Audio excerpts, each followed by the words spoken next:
आप जहाँ भी रहते हो, यहाँ आपको ज्ञान रहता है कि मैं कहाँ हूँ। यदि आप बाजार में हैं,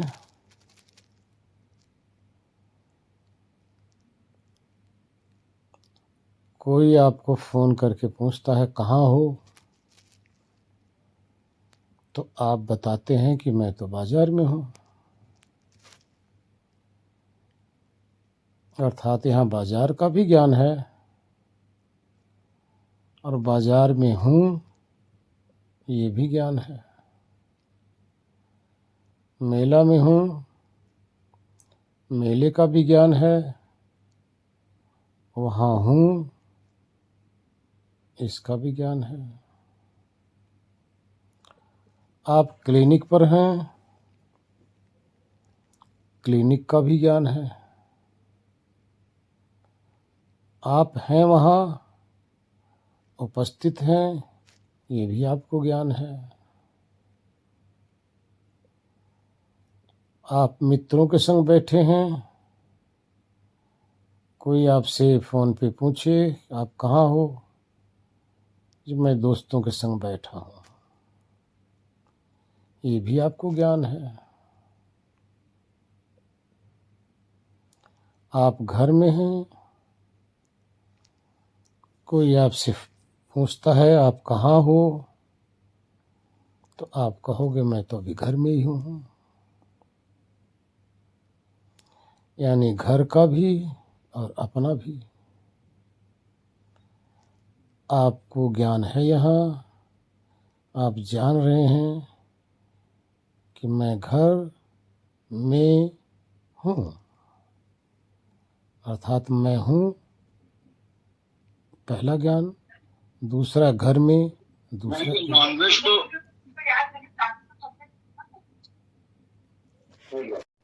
यदि आप ट्रेन में हैं, कोई पूछे तो आप उससे क्या बताओगे कि मैं ट्रेन में हूँ। आप स्कूल में हैं, तो कोई पूछे कहाँ हो, मैं स्कूल में हूँ। कोई आपसे पूछे आप कहाँ हो, मैं ध्यान में हूँ। कोई आपसे पूछे कहाँ हूँ, मैं सत्संग में हूँ, अर्थात सत्संग सुन रहा हूँ। कोई आपसे पूछे तो आप कहोगे मेरे अंदर विचार चल रहा है, मैं विचारों को जान रहा हूँ, देख रहा हूँ।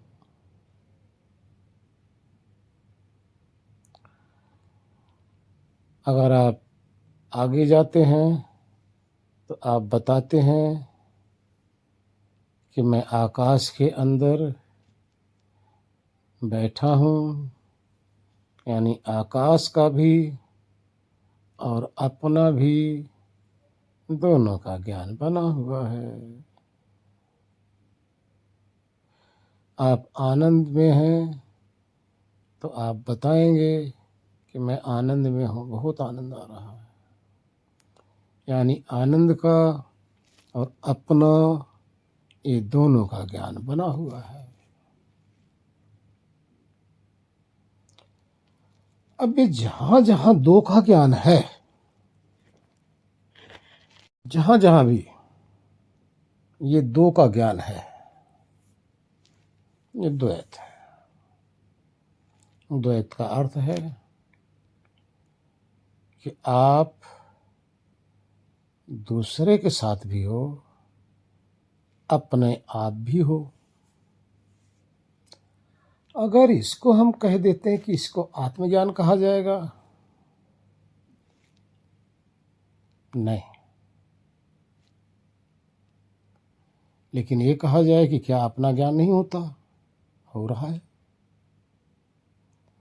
अपना भी ज्ञान है, साथ में दूसरे का भी ज्ञान है। जो दूसरे का ज्ञान है वो अपना नहीं, जो अपना होने का ज्ञान है ये अपना है। तो क्या कोई यहाँ नहीं है, उपस्थित है? क्या यहाँ आत्मा नहीं है? है, तभी तो कह रहा है कि मैं यहाँ हूँ, मैं फला जगह हूँ। तभी तो कह रहा है ना, अपना ज्ञान है ना। लेकिन इसको आत्मज्ञान नहीं कहते। यहां से थोड़ा आत्मबोध होता है। आत्मबोध का अर्थ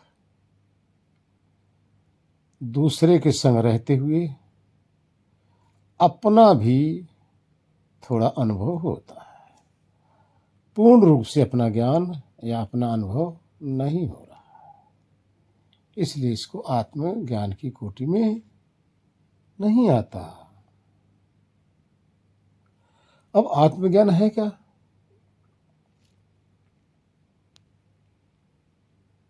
आपने अभी दिवाकर जी कहे हैं कि लास्ट में, अंत में,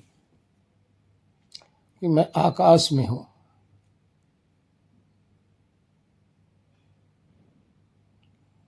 यहां भी तो आकाश का ज्ञान हो रहा है ना। आकाश भी है और आप भी हो।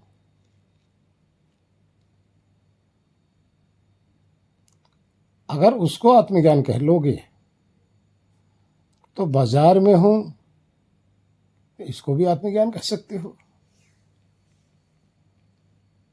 आप शून्य में हो तो वहां भी तो आपको अनुभव हो रहा है कि शून्य भी है और मैं भी हूं।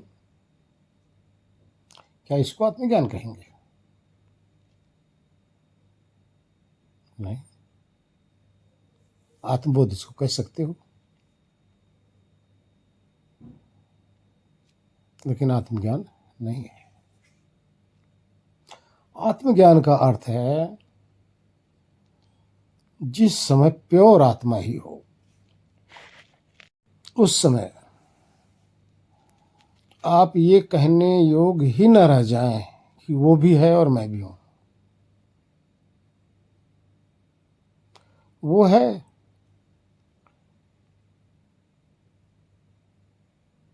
एनीवे,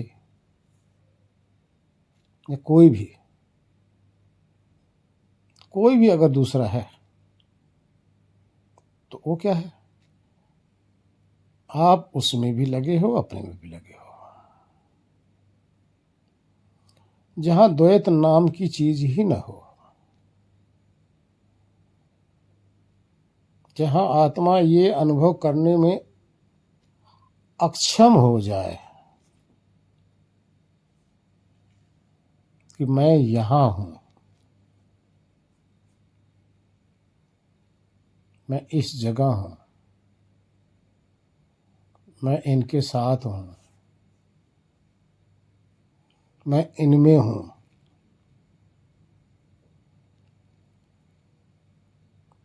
ये कहने में अक्षम हो जाए। ये अक्षम तभी होगा जब दूसरा होगा ही नहीं। जब तक दूसरा होगा तब तक वो सक्षम ही रहेगा ये कहने में कि ये भी है, क्योंकि ज्ञान इसका स्वभाव है। ये तो जान से रहा, जब है दूसरा तो बताएगा भी, झूठ क्यों बोलेगा? क्योंकि तो उसका अनुभव होगा भाई। ये तो सुनी बात है नहीं, पढ़ी लिखी बात है नहीं। वो तो देख रहा है, जान रहा है कि हमारे सामने दूसरा भी है। भाई दूसरे से बेशक कहने सुनने की बात ना हो, लेकिन उसको तो पता ही है ना, उसको तो ज्ञान है ना। तो जहां तक भी ये आप कहते हैं कि ये भी है, या मैं इसमें हूं, या मैं यहां हूं, ये आत्मज्ञान नहीं है। क्योंकि भी द्वैत है, लेकिन आत्मा क्या है? आत्मा अद्वैत है, क्योंकि आत्मा में दो नहीं है, एक ही है, अकेला है। द्वैत का अर्थ है जहां दो साथ में हो, आत्मा और दूसरा भी। आत्मा के साथ दूसरा लगा तो इसका नाम द्वैत है। जहां आत्मा के संग दूसरा हो ही ना, इसको अद्वैत बोलते हैं। अद्वैत का अर्थ है ही नहीं दूसरा। जब दूसरा नहीं, अब वो अकेला रह गया। जब वो अकेला रह गया, अब क्या जानेगा? अब तो ये नहीं कहेगा कि मैं पहाड़ पे बैठा हूं या आकाश के भीतर हूं या शून्य के भीतर में हूं या बाजार में हूं या दुकान में हूं और या कहीं हूं या ड्यूटी पे हूं। कुछ भी नहीं बोलेगा ना। तभी तक बोलेगा कि मैं यहां हूं, मैं वहां हूं। जब वो यहां वहां होगा तब वहां की चर्चा करेगा जहां है। जब है ही नहीं तब क्या बोलेगा? लेकिन पता तो उसको रहेगा, उसको पता रहेगा। जैसे आप बता रहे हो, आपको पता होता है कि मैं आकाश में हूं, तो उसको ये पता कि मैं आकाश में हूं। जब वहां ये भी नहीं रहेगा, आकाश भी नहीं रहेगा, तब क्या कहेगा? तब ये कहेगा, मैं जिसका अदर का नाम ले रहा था वो हट गया, बस मैं ही हूं। मैं आकाश में हूं। ध्यान देना, इन शब्दों पर गौर करो। सब कोई यही उच्चारण करते हो, सब कोई इसी तरह से, सारे प्राणी संसार में, समाज में यही करते हो, समझ नहीं पाते हो। मैं आकाश में हूं, यानी मैं हूं के मध्य में एक और आ गया, आकाश। मैं का अर्थ वो अपने को संबोधित कर रहा है। हूं का अर्थ है स्वयं, और मैं हूं के बीच में जो दूसरा आकाश आ गया, ये द्वैत आ गया।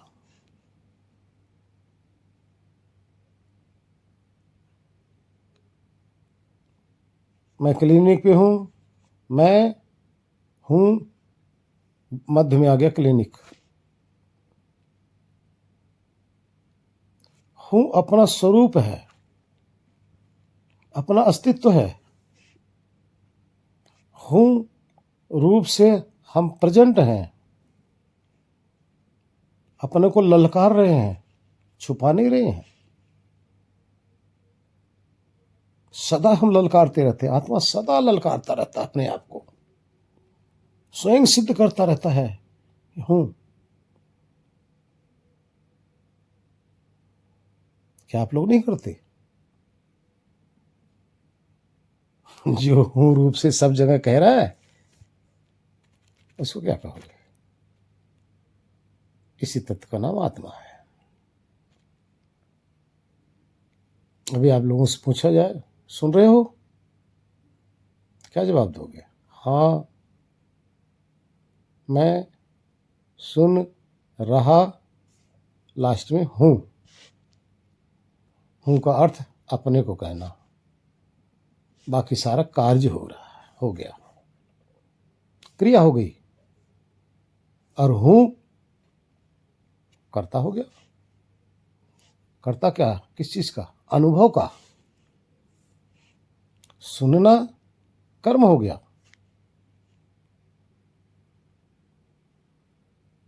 सुनना अनुभव हो गया। किसका? हूं का। इसी तरह से सारे प्राणी हो,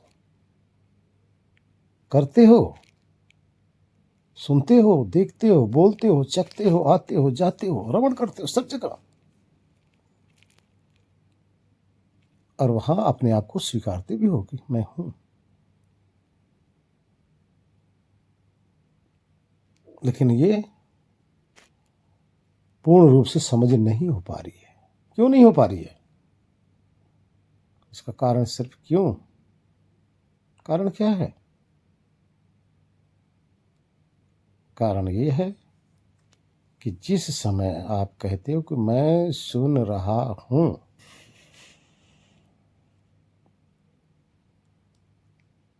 यानी इस ज्ञान में आप लिपायमान हैं।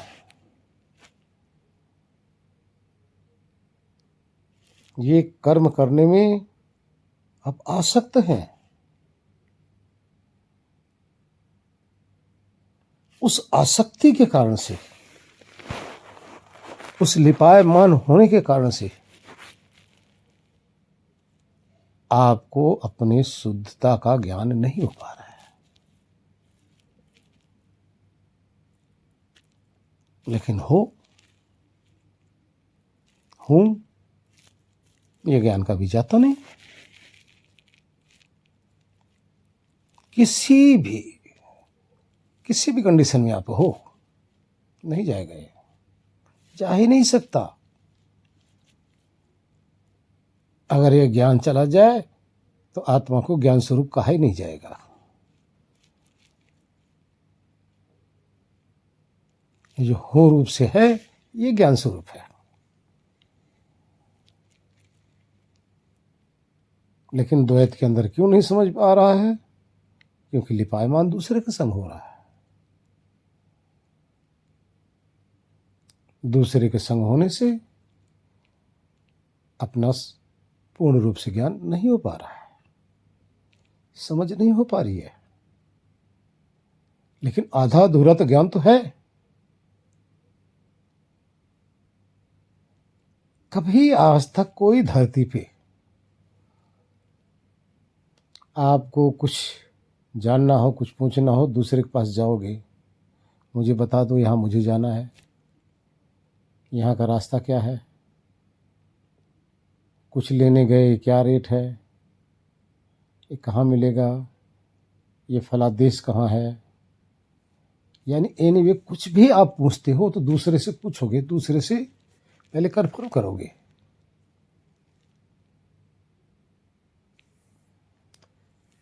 क्या कोई आज तक अपने से बता देना, पहले अपने से आपको पता चल जाएगा, सारी दुनिया का ज्ञान आपको आ गया, क्योंकि वही तत्व आप हो जो हम हैं।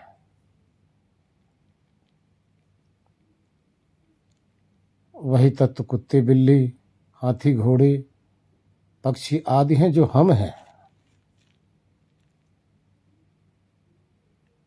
कोई आज तक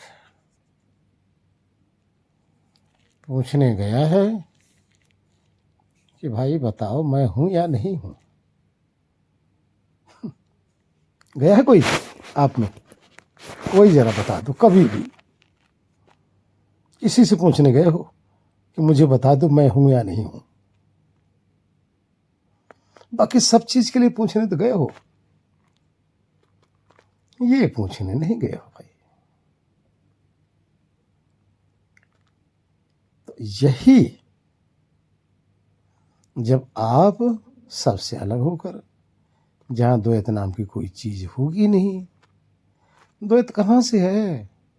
प्रकृति से है भाई।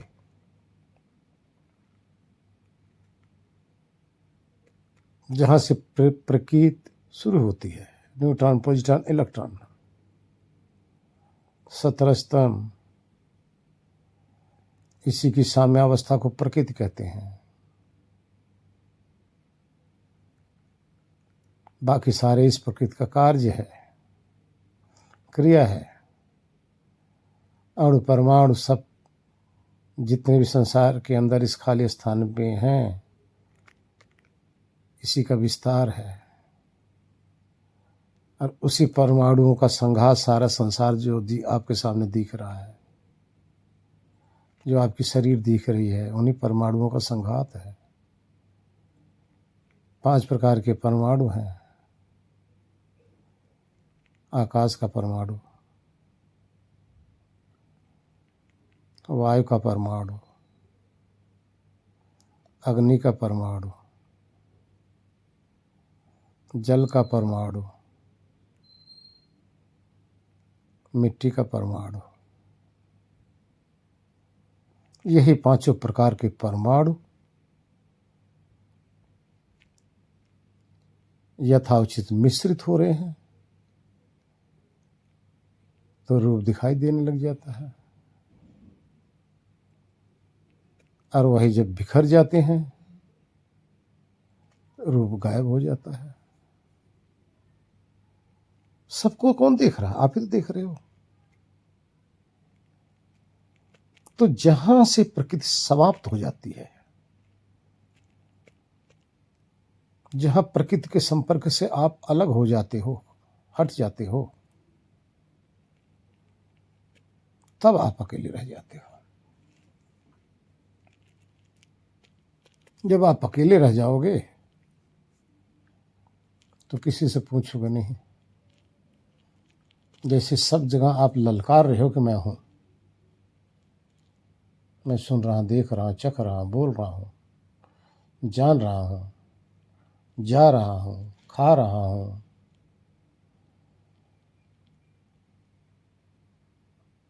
आदि आदि जितने भी बातें आप करती हो ना, ये सब खत्म हो जाएगा।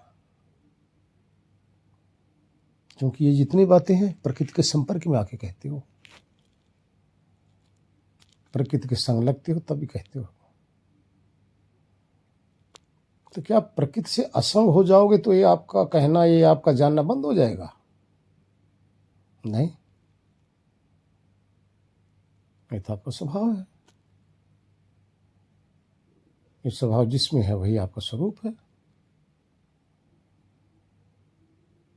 इससे अलग होने के बाद में जब आप ये हो रूपी सत्ता शेष रह जाते हो, तब वहां सिर्फ हूं रूप से अपने आप को ही जानते हो। दूसरा जानोगे कैसे जो दूसरा है ही नहीं? जब है ही नहीं दूसरा तो कैसे जानोगे? आप बताओ ना। संभव है ऐसा? असंभव है। दूसरा होना और आप जान लो, ऐसा हो ही नहीं सकता, क्योंकि ज्ञाता आप है। दूसरा नहीं होगा, आप नहीं जानोगे। जब दूसरा होगा ही नहीं तो अपने को जानोगे, अपने को जानोगे, फिर क्या होगा? फिर जानने वाला शेष रह गया। जानने वाला जानने वाले को ही जान रहा है। ध्यान दो, जो जानने वाला है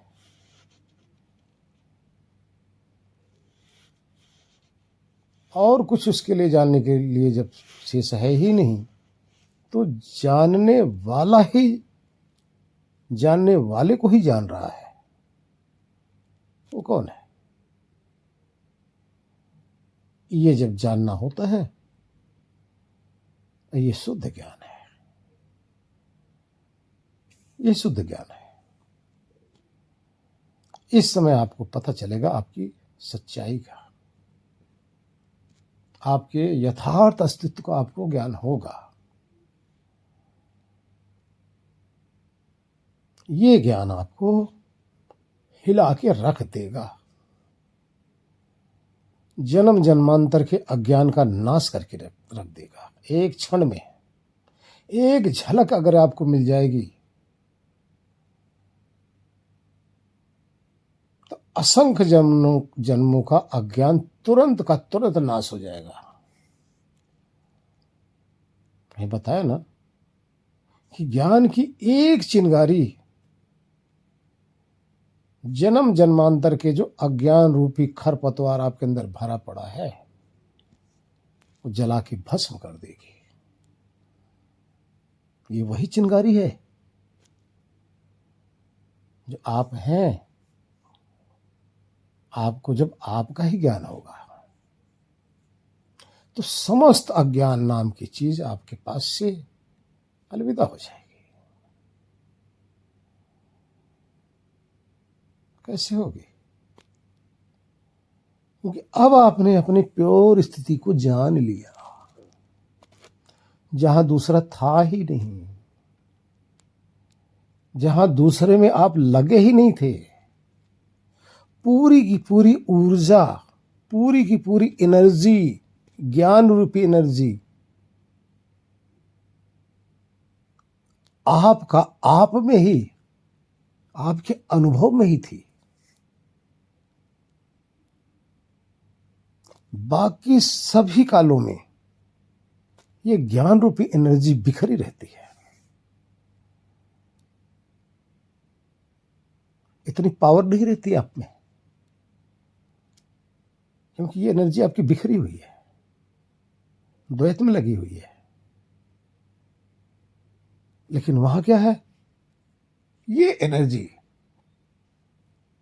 सबसे सिमटकर अकेले शेष रह गई। ये एनर्जी चेतन है, ये एनर्जी ज्ञान स्वरूप है, ये एनर्जी सत्य स्वरूप है।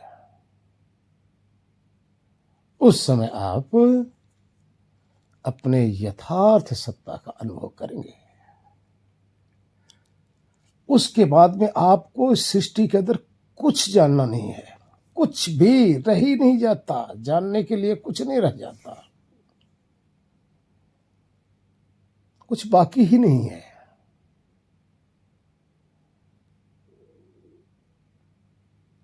ऐसा ज्ञान जब आपको हो जाता है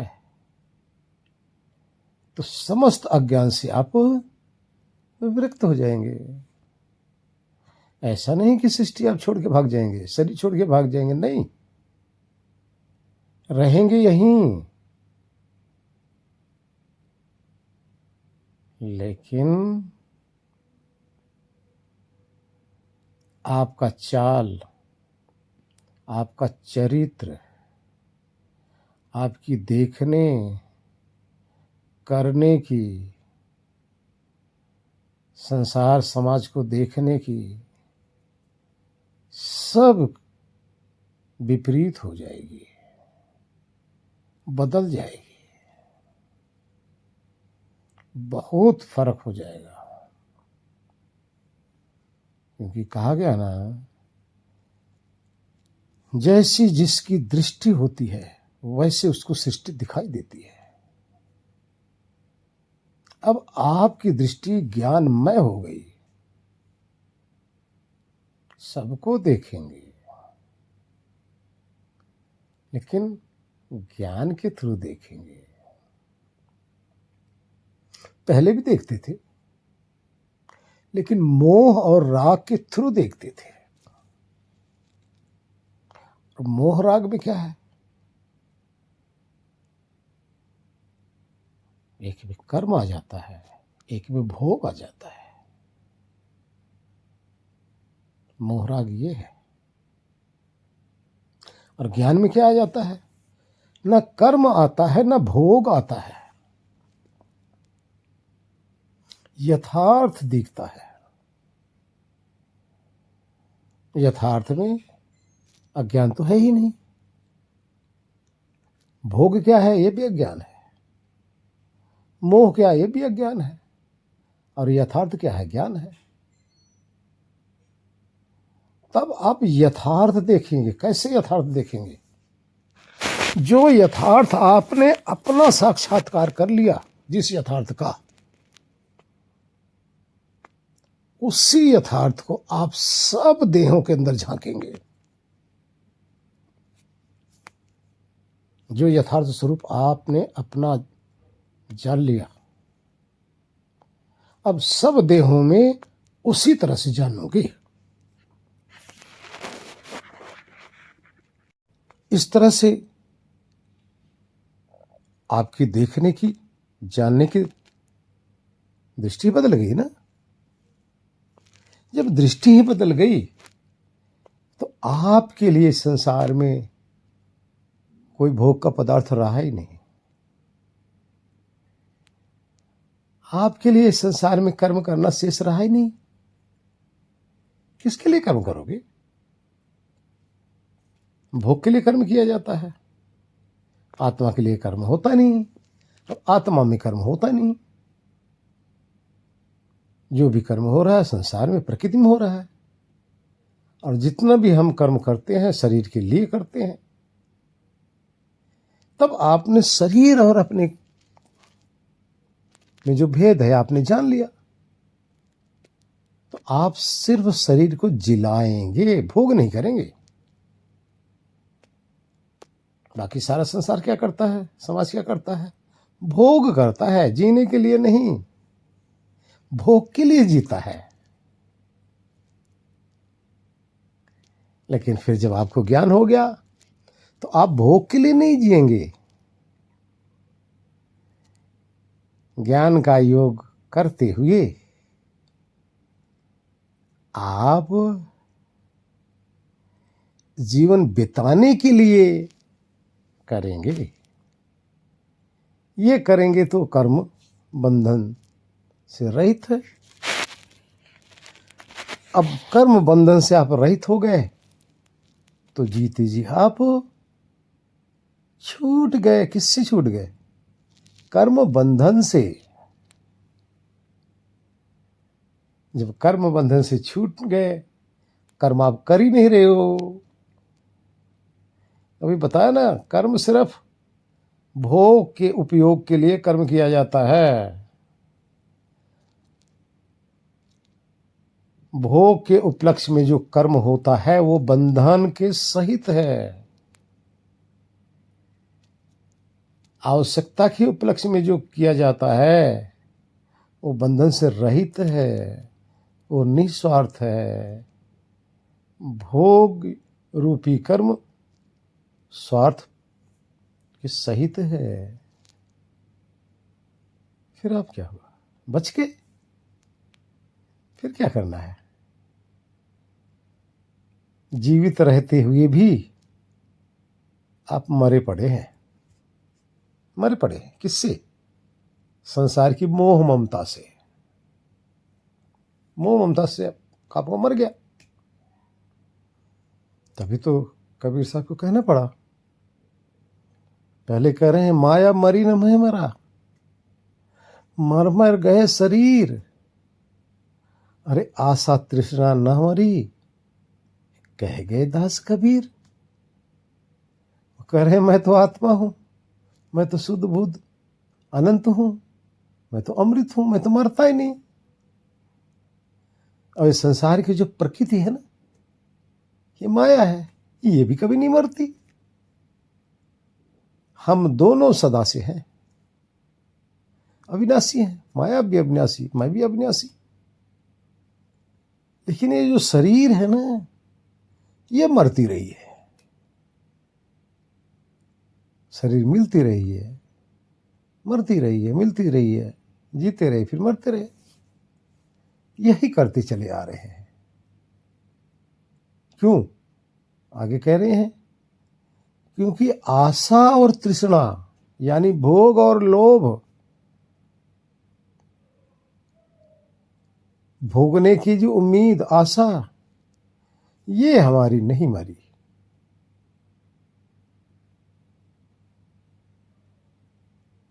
जब यही नहीं मरी तो ये देह मिलती रहेगी, संसार चक्र चलता रहेगा। शरीर मिलती रहेगी, संसार में आते रहेंगे। संसार है, माया भी है और मैं भी हूं। लेकिन आगे क्या कर रहे हैं? माया मरी न मैं मरा, मर मर गए शरीर। अरे आशा तृष्णा मार कर तब भय संत कबीर। अभी हम कहां कह रहे थे? जब आत्मज्ञान हो गया तो संसार की आशा खत्म, संसार की उम्मीद खत्म। क्यों खत्म? इसलिए खत्म कि ये सारा संसार हमारे लिए नहीं है। ये सारा संसार सिर्फ शरीर तक के लिए है, और मैं शरीर नहीं हूं, मैं अमृत चेतन तत्व हूं। और उसको हमने देख लिया, जान लिया, अनुभव कर लिया। सुना नहीं, पढ़ा नहीं, क्योंकि आत्मा न सुनने में आती है न पढ़ने में आती है, न सूंघने में आती न चखने में आती है, न छूने में आती है, न गंध लेने में आती है। आत्मा तो सिर्फ अनुभव में आती है, और अनुभव करता आत्मा ही है। इस तरह से जब आप अपने उस स्थिति को जान लिए, फिर क्या हुआ? आशा तृष्णा आपकी खत्म, आशा तृष्णा खत्म। आपके लिए तो माया भी मर गई। अब माया तो मर गई, फिर जिंदा कौन रह गया? मैं रह गया बस, हम ही हम रह गए। और हम इस संसार में जब तक जीवन है विचरण करते हुए हम ही हम में समा जाएंगे।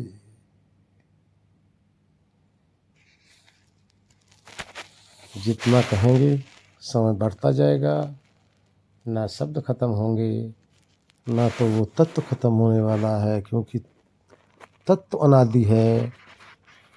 और उस तत्व का बखान जितना कहा किया जाए उतना ही कम है।